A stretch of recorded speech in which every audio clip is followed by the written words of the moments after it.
गोस्वामी तुलसीदास जी महाराज जहाँ पर भगवान विराजमान है पर्णकुटी बनाए हुए थे, उस पर्वत का नामकरण करते हैं राम शैल नाम रखा भगवान ने। राम शैल सोहा निरख भरत हृदय अति प्रेम। उस पर्वत को देख करके भरत जी के हृदय में बहुत प्रेम उमड़ा। तापस तब फल पाई जिनी सुखी सिराने नेम। जैसे किसी तपस्वी ने बड़े दिनों से तपस्या कर रहा हो और उसको उस तपस्या का फल मिल जाए। जब भगवान श्री राम विवाह होकर के विदा होकर के अयोध्या पहुंचे तो भी गोस्वामी जी ने माता कौशल्या जी के लिए और तीनों माताओं के लिए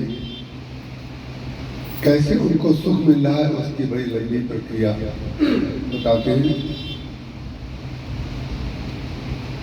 उसी तरीके से यहाँ पर उन्होंने कहा तापस तब फल पाई जीव सुखी सिराने नेम।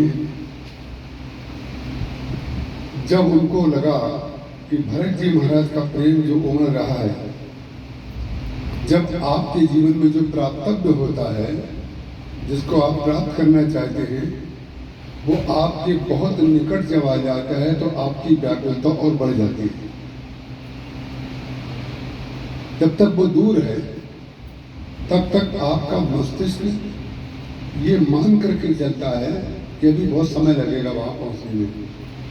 लेकिन जिसको प्राप्त करने के लिए गए हैं वो जब बिल्कुल निकट आ जाता है तब धैर्य नहीं रह जाता है।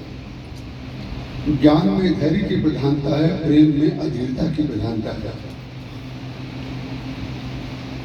तो केवट ने भरत जी महाराज को देख लिया और एक ऊंचे से टीले पे खड़े होकर के विश्वास दिलाने के लिए भरत जी को कि भगवान यहाँ पर हैं। संपाति ने भी समुद्र के किनारे जब बंदर खड़े हुए थे, भूख प्यास से व्याकुल थे, उस समय उनको विश्वास दिलाने के लिए संपाति ने कहा था मैं देखा हूं तुम नाही बीदे दृष्टि अपार। बूढ़ भयो नत करते हो कछुक सहाय तुम्हार। मैं देख रहा हूं किसी सीता जी लंका में अशोक वाटिका में अशोक वृक्ष के नीचे बैठी हुई है और तुम्हें दिखाई नहीं दे रहा है। इसका तात्पर्य ये हुआ कि जिसको नहीं दिखाई दे रहा है उसके जीवन में अगर जिसको दिखाई दे रहा है उसके प्रति विश्वास हो तो दिखाई देने का ही फल वही मिल जाता है।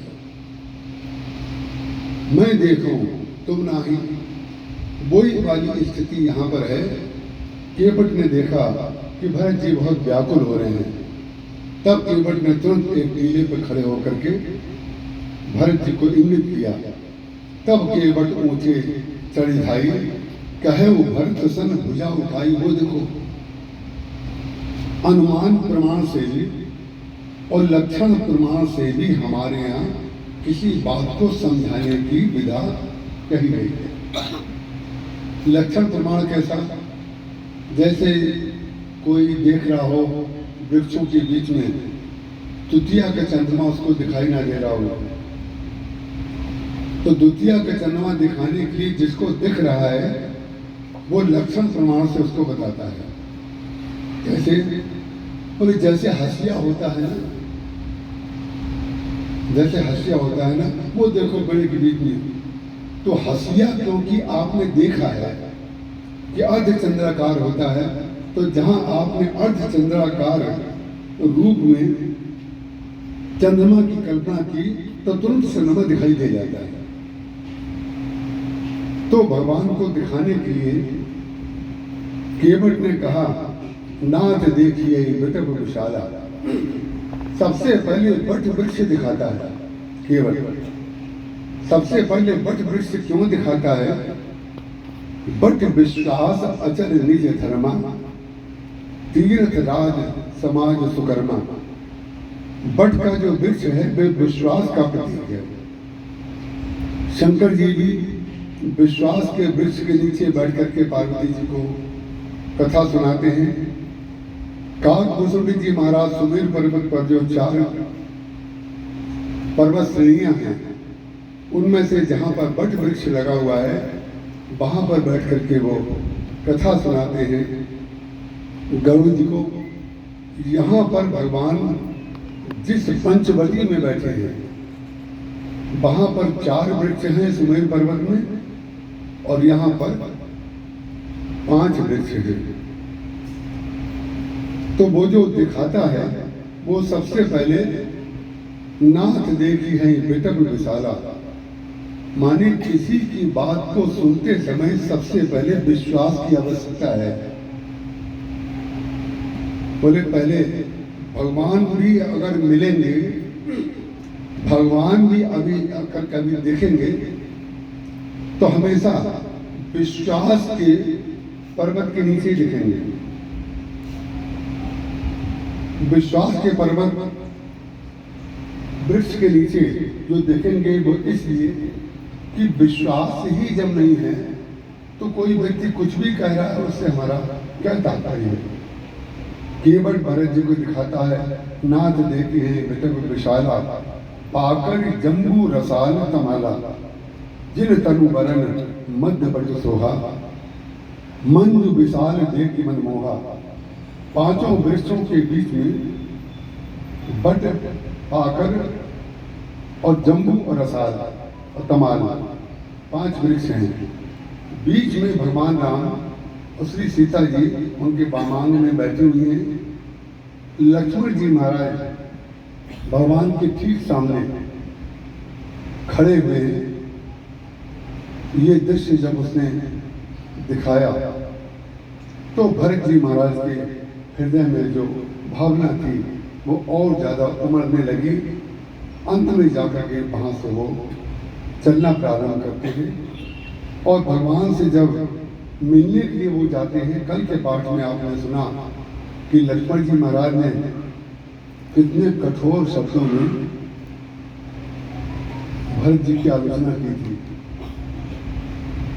कि अगर भरत जी महाराज, उनको धनुष बाण का बल है उनके पास, और भरत जी महाराज को अगर ऐसा लगता है कि इतनी बड़ी सेना लेकर के आ रहे हैं, तो ध्यान रखें कि आज मैं क्षत्रिय वंश में मेरा जन्म हुआ है, ये मैं भरत के ऊपर प्रयोग करके दिखाऊंगा। और भगवान राम ने बड़े प्रेम से उनको पकड़ करके अपने पास बैठा लिया। और कैसे बैठाया? एक ओर से जब विभीषण जी आए थे भगवान के पास, तो एक ओर से भगवान राम ने उनके हाथ पीठ पे हाथ रखा, एक ओर से लक्ष्मण जी ने उनके पीठ पे हाथ रखा, और मध्य में विभीषण जी को बैठा लिया। मध्य में जब 2 लोग मध्य में किसी को बैठाते हैं तो उससे प्रेम बहुत होता है, उसका महत्व बहुत होता है। यहाँ पर भी श्री सीता जी ने और भगवान राम ने दोनों ने मिल करके अपने मध्य में लक्ष्मण जी को बैठा दिया। जो भरत जी की आलोचना कर रहा है उसको मध्य में क्यों बैठा दिया? इसलिए नहीं बैठा दिया कि भरत जी की आलोचना कर रहा है, इसलिए बैठा दिया कि हमसे प्रेम कितना करता है। अगर उसको सेना दिखाई दे रही है भरत जी के साथ और धनुष बाण दिखाई दे रहा है, तो उसको ये लग रहा है हमारे प्रभु श्री राम के ऊपर कहीं ये प्रहार करने के लिए तो नहीं आ रहे हैं, इनको अयोध्या का अक्षय राज्य तो नहीं चाहिए कहीं। तो इस प्रकार की परिकल्पना, उसका कारण यह है जो बहुत प्रेमी होता है उसके अंदर अनिष्ट की कल्पना पहले आती है। जो प्रेमी होगा उसकी एक परख है कि उसके अंदर अनिष्ट की कल्पना पहले आती है। माँ का बच्चा कहीं जा रहा हो, भले ही वो बहुत बड़ा हो गया है, बड़ा सुयोग्य है, लेकिन अगर वो जा रहा होगा तो माँ अपने इतने सुयोग्य बेटे से भी ये कहे बगैर नहीं रहती है, बेटा गाड़ी संभाल के चलाना, समय से लौट आ जाना। अरे भाई वो गाड़ी चलाना भी जानता है, दूसरों को सिखाना भी जानता है, सब कुछ करता है, लेकिन जो माँ है अगर आधा घंटा देर हो जाए तो सबसे अधिक चिंता अगर किसी को होगी तो माँ को होगी। उसको लगेगा आज आया नहीं बेटा, क्या बात है। तो ये जो प्रेम होता है वो जब उमड़ता है तो विश्वास जो होता है, विश्वास, उसी पत्ते पर उसी वृक्ष के नीचे भगवान मिलेंगे और उसी वृक्ष के नीचे वो कथा करेंगे और उसी पत्ते पर भगवान रहते हैं। जब भगवान ने एक बार ये सोचा कि सारे के सारे भक्त हमारे चरणों को पाना चाहते हैं, सारे भक्त रामचरितमानस में भगवान के पिताजी से लेकर के और गुरु जी तक, शंकर जी तक, माताएं और मित्र, केवट हनुमान जी, सबका आराध्य जो है, सबका जो अभीष्ट है वो भगवान का चरण है। सब लोग उनके चरणों में ही प्रेम करते हैं।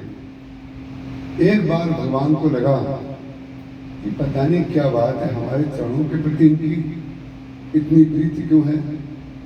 तो उनके मन में एक बार आया, मार्कंडेय ऋषि ने कहा था भगवान से, हमें प्रलय देखना है, प्रलय। बोले प्रलय देखना ठीक नहीं है, प्रलय जब होगा तब हो जाएगा, प्रलय देखना ठीक नहीं है। तो प्रलय में सारी सृष्टि जो है वो डूब जाएगी, अभी वो समय नहीं आया है। उन्होंने कहा महाराज हमें प्रलय देखना है। बोले आपको अगर प्रलय देखना है तो हम प्रलय दिखा देंगे। तो केवल उनके भाव की रक्षा के लिए भगवान ने प्रलय हुआ नहीं, प्रलय की सृष्टि कर दी। जब प्रलय की सृष्टि की तो मार्कंडेय जी ने देखा कि चारों ओर से जल और विपरीत हवाएं बहने लगी और सारी सृष्टि का लय हो गया, सारी सृष्टि का लय हो गया।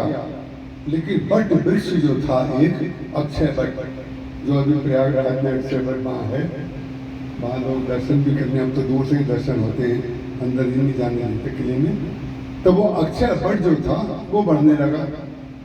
जब वो बढ़ने लगा तो मार्कंडेय जी महाराज कर रहे थे, कह तो दिया प्रलय देखेंगे, लेकिन जब प्रलय आने लगा तो कांपने लगे। सबको अपने शरीर के प्रति तो प्रेम होता ही है कि सारी शक्ति भले खत्म हो जाए, हम बचे रहें। तो ध्यान रखिएगा, जब प्रलय होता है तो भगवान का भक्त और भगवान दोनों एक ही कारण से बचते हैं और वो है विश्वास।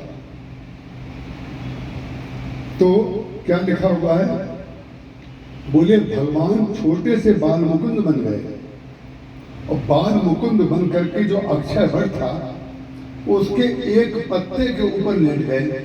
जैसे हनुमान जी मस्तक समान रूप कभी धरी, इसी प्रकार से छोटे से बालक के रूप में एक पत्ते के ऊपर जितना छोटे बालक की कल्पना आप कर सकते हैं उतने छोटे बालक बन गए।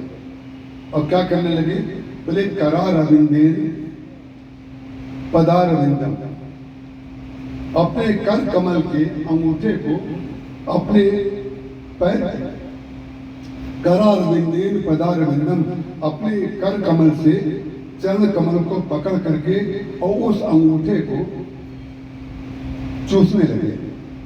करार विंदेन पदार विंदम मुखार विंदेन विनिवेशयन्तम बटस्य पत्रस्य पुटेशयनम। एक एक शब्द, बट के पत्ते पर बटस्य पत्रस्य पुटेशयनम, ये पुट शब्द जो है वो संपुट से बना है। जब आप रामचरितमानस रिहल वगैरह पे कभी रखते हैं तो जब जब आपने देखा होगा, जब बट का पत्ता पतझड़ के बाद पुनर्जन्म लेता है, नया पत्ता आता है तो मुड़ा हुआ रहता है और बाद में वो सीधा हो जाता है। तो ये जो मुड़ा हुआ है ये क्या है, यही भक्त की श्रद्धा और विश्वास है। उसके पुट में ही भगवान रहते हैं। तो भगवान बट के वृक्ष के नीचे बैठ करके सत्संग करते हैं और बट के पत्ते पर ही रह करके स्वयं बच पाए। जब प्रलय होता है जीवन में तो बड़े बड़े लोगों के जीवन से भगवान का प्रलय हो जाता है, लय हो जाता है। हमने ऐसा क्या किया, हमने तो बड़ा धर्म किया, हमने तो बड़ा पूजन किया, हमने बड़ा दान किया, हमारे ऊपर इतनी बड़ी विपत्ति क्यों आई। ये प्रलय जब आता है जीवन में, प्रतिकूलताओं का प्रलय जब आता है तो उस समय जिसके हृदय में विश्वास होगा वो ही केवल भगवान के आधार को ग्रहण कर पाएगा। और अगस्त्य जी के अंदर वो विश्वास था। अंत में भगवान भी बच गए, क्योंकि बट वृक्ष के पत्ते के ऊपर वो रह गए। तो आज यहाँ भगवान राम बट वृक्ष नीचे सीता जी के साथ बैठे हुए हैं और वो कहते जहाँ बैठे बट छाया वेदिका बनाई, सिय निज पानी सरोज सुहाई, जहाँ बैठ मुनिगण सहित नित्य सिय राम सुजान।